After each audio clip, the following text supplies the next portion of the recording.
തമിഴ്നാട്ടിൽ ജന്മം കൊണ്ടും 6-ാം നൂറ്റാണ്ട് മുതൽ പല്ലവ ചോള രാജാക്കന്മാരുടെ കാലത്ത് കൂടുതൽ വളർന്നും പിൽക്കാലത്ത് ഇന്ത്യയുടെ ദേശീയ നൃത്തരൂപമെന്ന സ്ഥാനത്തിലേക്ക് ഇടം പിടിച്ച ക്ലാസിക്കൽ കലാരൂപം.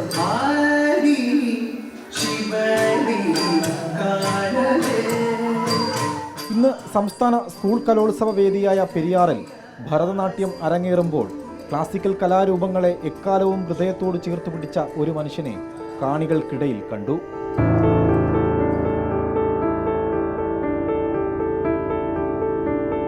അത് മറ്റാരുമല്ല, വൈക്കം സ്വദേശിയായ അനന്തു സുധീഷ് തന്നെ.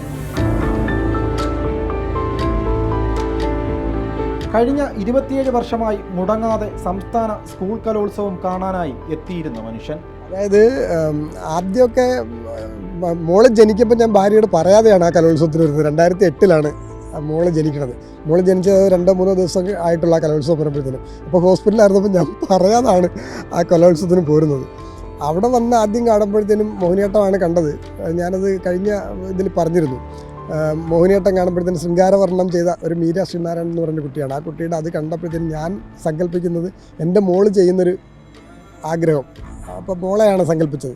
അപ്പോൾ പിന്നീട് ഇത് എൻ്റെ ഒരു ആഗ്രഹം മോളിലൂടെ വന്ന് മോളത് സ്വായത്തമാക്കി. മോക്കത് ഭരതനാട്യം മോഹിനിയാട്ടമൊക്കെ വളരെ മികച്ച രീതിയിൽ അത് ചെയ്യാനുള്ള ആഗ്രഹം ഉണ്ടായി. പിന്നെ വീട്ടിൽ നിന്നുള്ള സപ്പോർട്ട്, വൈഫിൻ്റെ സപ്പോർട്ടിന് വലിയ സപ്പോർട്ടാണ്. കലോത്സവത്തിന് പോകുമ്പോഴത്തേനും ഇപ്പോൾ പുള്ളിക്കാരിയാണ് ഡ്രസ്സൊക്കെ പാക്ക് ചെയ്ത് അപ്പോൾ കഴിക്കാനുള്ള ഭക്ഷണമൊക്കെ റെഡിയാക്കി തരുന്നത്. കാരണം അതിന് ഞങ്ങളതിൻ്റെ ഭാഗമായി എന്നുള്ളതാണ്. +2 വരെ പഠിച്ച അനന്തുവിന് ക്ലാസിക്കൽ കലകളോടായിരുന്നു ഏറെ പ്രിയം. കൂലിപ്പണിയെടുത്ത് ജീവിതം പോറ്റുന്ന അനന്തുവിന് കലോത്സവം ജീവിതത്തിൻ്റെ ലഹരിയാണ്. ജോലി എനിക്ക് കെട്ടിട നിർമ്മാണത്തിൻ്റെ ജോലിയാണ്. ഇലക്ട്രിക്കിൻ്റെ പ്ലംബിങ്ങിൻ്റെ ഒക്കെ വർക്കാണ്. പക്ഷേ എനിക്കിത് കലോത്സവം കാണാനായിട്ടുള്ളൊരാഗ്രഹം. അന്നത്തെ പത്രമാധ്യമങ്ങളൊക്കെ ഞാൻ പഠിക്കുന്ന സമയത്തൊക്കെ പത്രമാധ്യമങ്ങൾ നോക്കുമ്പോഴത്തേനും ഗ്ലാമർ വാർത്തകളാണ്. അപ്പോൾ ഇതിൽ എന്താണെന്ന് അറിയാനുള്ളൊരാഗ്രഹം, അതാണ് ആദ്യമായിട്ട് ഇങ്ങനെ കലോത്സവം കാണാനായിട്ടൊന്ന് പോയത്. പോയി കഴിഞ്ഞപ്പോഴാണ് മനസ്സിലായത് ഇത് നമ്മുടെ ചുറ്റുവട്ടത്ത് ഉത്സവങ്ങളിലൊക്കെ കാണുന്ന ഭരതനാട്യം, മോഹിനിയാട്ടം, ഡപ്പാങ്കുത്ത് അല്ല, ഇതിത്രയും ഗ്ലാമർ ഇനമാണ് എന്ന് മനസ്സിലാകണം നന്നാണ്. പിന്നീട് അത് കാണണം എന്നുള്ള ആഗ്രഹം കൊണ്ട് ഇപ്പോൾ 27 വർഷങ്ങൾ ഭരതനാട്യം മോഹിനിയാട്ടവും അത് കാണുക എന്നുള്ളത് ഭയങ്കര ഇഷ്ടമാണ്.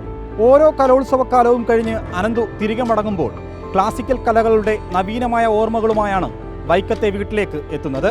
വീഡിയോ ജേർണലിസ്റ്റ് വിഷ്ണു ML-നൊപ്പം കലോത്സവ നഗരിയിൽ നിന്നും reporter Arun Solomon, in reporter, Thiruvananthapuram.